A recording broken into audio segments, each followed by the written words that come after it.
Demi Allah saya katakan Pak ya, untuk teman-teman yang ada di sini, demi Allah sekali lagi saya katakan, sepanjang Anda mau bergerak saja, itu keadaan diri kita sudah dipersiapkan untuk mendapatkan nafkah. Anda mau bergerak saja, Allah dekatkan. Saya ulang, Anda mau bergerak saja, Allah dekatkan. Dan hebatnya, seorang suami itu kalau mau bergerak, Allah turunkan rizki seluruh yang ada di keluarganya, bukan 1-2 orang. Jadi kalau di rumahnya misalnya ada suami, ada istrinya, ada 3 orang anak, begitu ini keluar berniat mencari nafkah, yang Allah turunkan langsung rizki 5 orang yang ada di rumahnya. Bukan orang per orang. Jadi kalau tugas ini ditukar misalnya, dibebankan kepada istrinya, diminta mencari nafkah, pertama, tidak akan Allah turunkan rizki ini kecuali untuk orang yang bersangkutan saja. Sehingga seringkali perempuan yang ditugaskan mencari nafkah akan menghadirkan banyak persoalan ketika kembali pada keluarganya. Nanti bedakan antara bekerja karir dengan mencari nafkah, itu berbeda. Ya. Saya teruskan dulu, pelan-pelan. Nah sekarang, Al-Quran ternyata membedakan antara orang yang membangun kedekatan dengan Allah dulu saat dia mulai berumah tangga, dengan orang-orang yang tidak pernah membangun kedekatan dengan Allah saat berumah tangga. Dalam fungsi turunannya, ketika mulai mencari nafkah, keduanya dibedakan oleh Allah. Perhatikan, ya, pelan-pelan. Nafkah itu bentuknya apa? Halo? Ya, Masya Allah. Ini yang cari nafkah, cari apa sebetulnya? Rizki ya? Baik, cari rizki. Rizki ada di mana? Allahu a'lam. Saya agak bingung ini sebenarnya.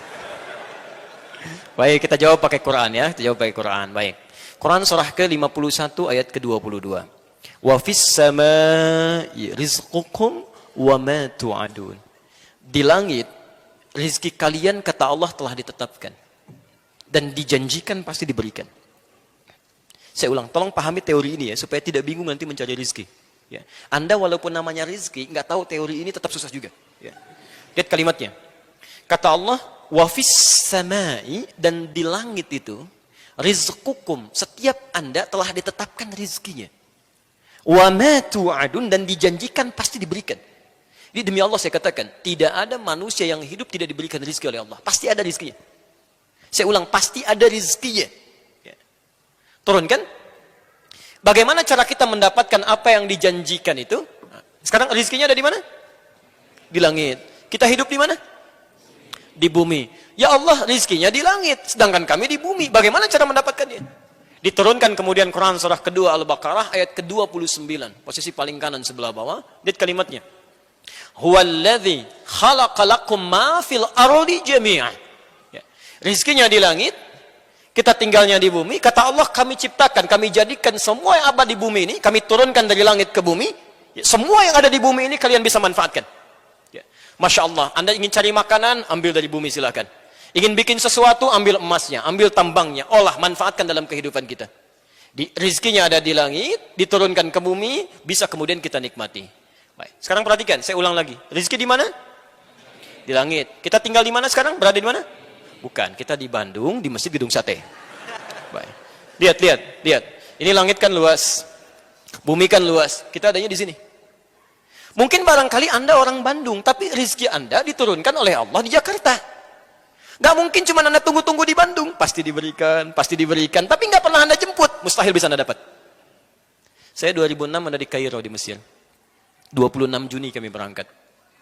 Di Kairo itu pernah ada 2 mahasiswa mendebatkan tentang ayat ini. Yang satu mengatakan, semua rizki kita pasti diberikan. Allah sudah janji. Yang satu mengatakan tidak, mesti ada ikhtiar untuk mendapatkannya. Memang dijanjikan, tapi kita harus ambil. Kata yang satu, hukumnya nggak begitu, pasti diberikan. Maka yang pertama ingin membuktikan, saya akan masuk ke mihrab di dalam masjid. Di situ disebutnya zawiyah, tempat pojokan untuk meningkatkan ibadah. Dia masuk ke dalam salah satu meja, seperti ini, kolong meja, bersembunyi di situ, Pak Abu. Di masjid itu kadar Allah suka ada muhsinin, donatur memberikan makanan untuk yang intikaf. Hari pertama diberikan karena dia mengunci di dalam meja, dia nggak dapat, yang lain dapat. Hari kedua diberikan, dia nggak dapat, yang lain dapat. Hari ketiga agak sedikit yang itikaf diberikan, dia nggak dapat, yang lain dapat. Kata muhsin ini dia berkata, hal min akhir, ada yang lain nggak? Kata petugasnya, petugas masjid, la mafish, tidak ada. Tapi bantakil jami akhir, saya pindah ke masjid yang lainnya. Karena yang sembunyi ini sudah 3 hari mulai lapar, agak kesulitan, mulai dia kasih kode, gitu ya. Yeah. Wah, di ruangan yang lain. Pengurus masjid kaget dengan suara. Begitu dengar dikejar ke situ, dilihat ternyata ada orang sudah kelaparan luar biasa, minta bantuan makanan. Seketika diambillah 2 box dari makanan itu diberikan kepada orang tadi. Saat diberikan itulah teman yang tadi janjian langsung nyusul, dia katakan, kan saya bilang dari awal, rezeki itu mesti ada ikhtiar dicari walaupun dengan katanya. Ya. Kalau cuma Anda tunggu saja nggak akan dapat gitu. Ya. Makanya teorinya ketika rezeki Anda tinggal di Bandung, tapi rezeki Anda di Jakarta. Maka turunlah kemudian Quran surah kedua Al-Baqarah ayat 168. Posisi paling kanan sebelah bawah. Lihat, ini berlaku umum pertama ya. Ya ayyuhan nas. Hei manusia. Kalau manusia itu orang Islam saja atau umum? Umum. Teman-teman, jadi hukum ini berlaku tidak hanya bagi orang Islam tapi semua manusia. Ya ayyuhan nas. Kulu mimma fil ardi halalan tayyibah. Silahkan Anda bekerja, beraktivitas, ya, cari untuk mendapatkan kebutuhan Anda, ya, setidaknya bagian makan. Ini kalau dalam bahasa Indonesia disebut sinekdok pas prototo. Disebutkan sebagiannya, dimaksudkan keseluruhan umumnya. Ya, kan kalau Anda ditanya, mau kemana Pak? Mau mencari sesuap nasi. Padahal nggak sesuap kan? Udah cari yang lainnya juga ya. Ini bahasa Arabnya kulu, silahkan cari makan. Yang dicari mungkin untuk pakaian juga, untuk rumah juga. Tapi bahasanya kulu, cari. Ya. Jadi rezeki itu tidak cukup didiamkan saja. Allah janjikan untuk diberikan, tapi perjanjian ini berkolaborasi dan equal, ya, bersamaan, bersanding dengan apa? Dengan ikhtiar. Jadi kalau rezeki ingin diberikan oleh Allah, Anda mesti bergerak. Bergerak aja, rezeki diberikan. Tahu cicak? Jangan katakan wallahu a'lam, cicak. Masya Allah. Cicak, tahu cicak?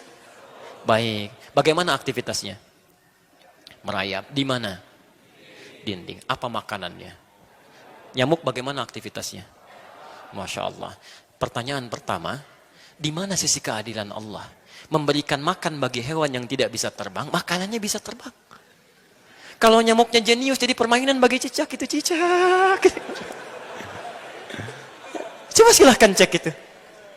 Tapi perhatikan bagaimana Allah mengatur sistem kehidupan di sini. Asal cicak mau bergerak saja, rezekinya didatangkan. Orang tua kita cuma membuat lirik yang sangat indah, memberikan pelajaran besar di sana. Lihat kalimatnya, cicak-cicak diam-diam. Masya Allah, yang Allah minta pada cicak cuma merayap, sekalipun diam-diam. Yang penting kamu merayap, mau cepat mau diam-diam, yang penting kamu merayap. Ketika hewan ini mau merayap sekalipun diam-diam, selanjutnya apa? Datang seekor nyamuk. Bukan cicak yang mendatangi nyamuk, nyamuknya yang mendatangi cicak. Siapa yang mendatangkan nyamuk pada cicak? Allah. Kalau cicaknya tidak merayap, mustahil nyamuknya datang. Cuman diam-diam. Selanjutnya apa? Silahkan tuh. Masya Allah. Ya. Jadi yang dituntut oleh Allah itu sederhana. Anda bergerak, Anda dapat. Cicak saja, hewan yang tidak dihisab. Hanya sebatas hewan, tidak punya akal, tidak punya sifat takwa. Rizkinya ada, apalagi Anda yang dihisab. Jadi kalau Anda bergerak itu pasti dapat. Coba lihat yang di jalan-jalan itu. Prit, rizkinya datang sendiri, 2000. Kan? Masya Allah. Masa Anda di tempat yang enak, pekerjaan nyaman, masih mengeluh juga dengan rizki, Anda maunya apa? Nah, tapi teman-teman, perhatikan. Ini hukum umum. Ya Allah, kami kan sholat. Nah, ini baru berlaku di sini. Kami sholat. Kami puasa, kami berdoa. Apakah iman kami tidak bisa membedakan dengan yang belum beriman dari kadar rizki? Kata Allah mesti ada bedanya. Orang-orang yang membangun rumah tangganya dengan keimanan kepada Allah Subhanahu wa Ta'ala, hukum turunannya, pencarian rizki oleh suaminya pun dipindahkan kaidahnya. Dari yang di bawah dinaikkan ke atas. Pindah ke Al-Baqarah ayat 172. Posisi paling kiri sebelah atas. Lihat kalimatnya. Ya ayyuhalladzina amanu. Kulu min tayyibati ma razaqnakum. Masya Allah. Ada ayatnya? Ya ayyuhalladzina amanu. Hei orang-orang yang telah menyatakan iman dalam dirinya. Kulu min tayyibati ma razaqnakum. Teman-teman sekarang perhatikan, bandingkan dengan ayat sebelumnya. Yang tadi, kulu mimma fil ardi halalan tayyiban. Dia masih berusaha dulu mencari dengan halal, mendapatkan yang terbaik. Ya. Izin, semua manusia punya ketentuan di sini kata Allah, mesti mencari dengan cara yang legal, halal. Jadi masalah halal ini tidak ada hubungannya dengan iman juga.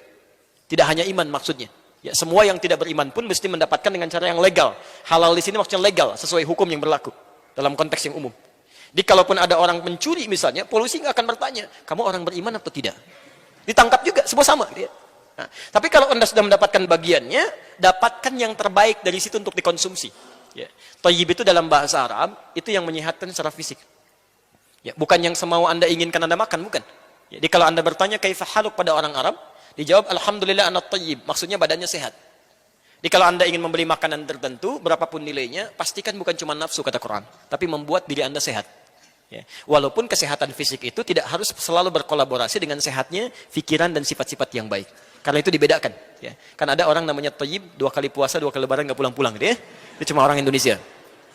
Nah, ketika seseorang membangun hukumnya dengan Allah, yang berlaku bukan yang tadi. Lihat kalimatnya. Kulu min thayyibati. Teman-teman, kalimat halalnya pertama dibuang di sini. Silakan Anda cek. Ketika Allah menyentuh orang beriman untuk mencari rezeki, kalimat halalnya dibuang. Kulu min thayyibati, halalnya dibuang. Kenapa kalimat halal di sini dibuang? Karena orang-orang, kata para ulama, orang-orang yang sudah tersambung imannya kepada Allah Subhanahu wa taala, iman itu akan selalu membimbing dia untuk mengarahkan pada yang halal. Jadi mustahil ada orang beriman, dia bisa mencari sesuatu yang keluar dari aturan Allah, mencari yang haram. Itu aturan pertama. Jadi kalau ada di antara umat manusia mengaku beriman, kemudian menikah, berumah tangga, masih terfikir mencari yang haram, artinya ada yang salah dalam imannya. Hubungan dia nggak bagus dengan Allah. Kalau dia tidak pernah memikirkan yang haram, menyingkirkan yang dilarang oleh Allah Subhanahu wa taala, maka Masya Allah. Lihat kalimatnya. Kata Allah, ma razaqnakum, kami yang siapkan rezeki untuknya, bukan dia yang capek mencarinya.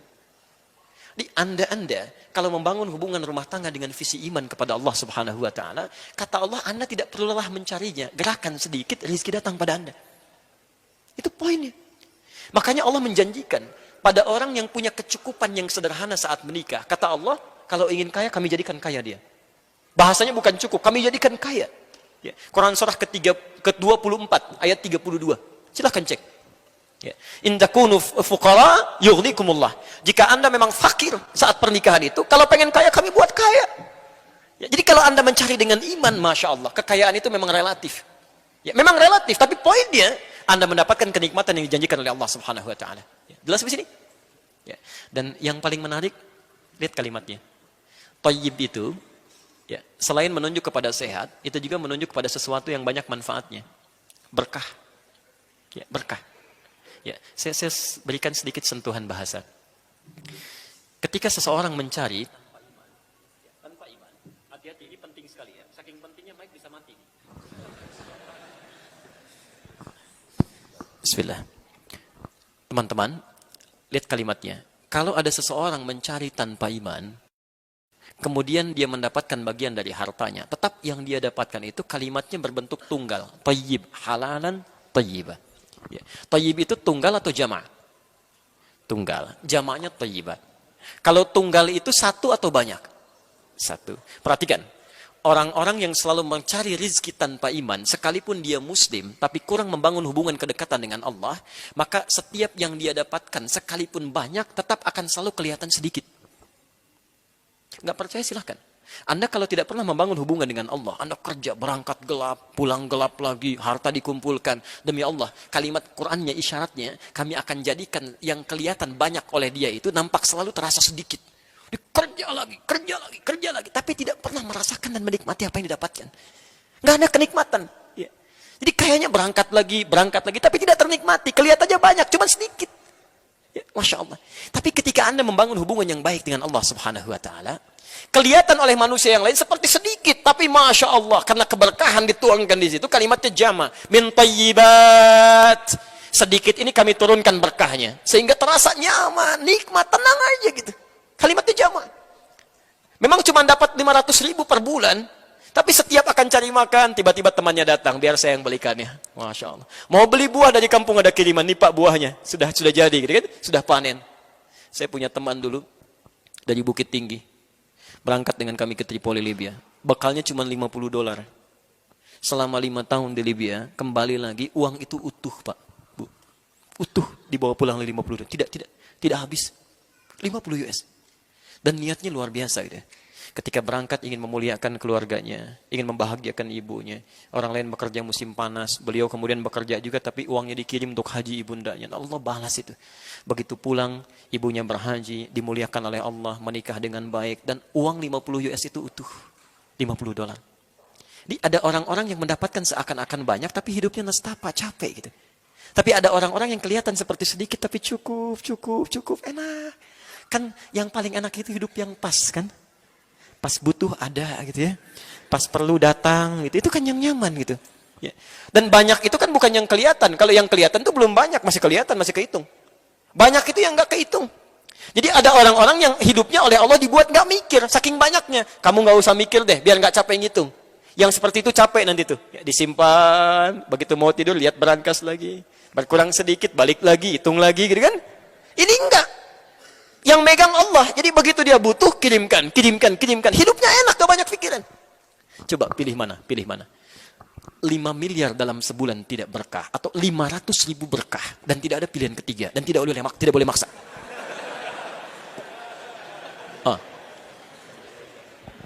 Itu tidak mudah gitu ya. Teman-teman tidak mudah. Karena itu, coba cek.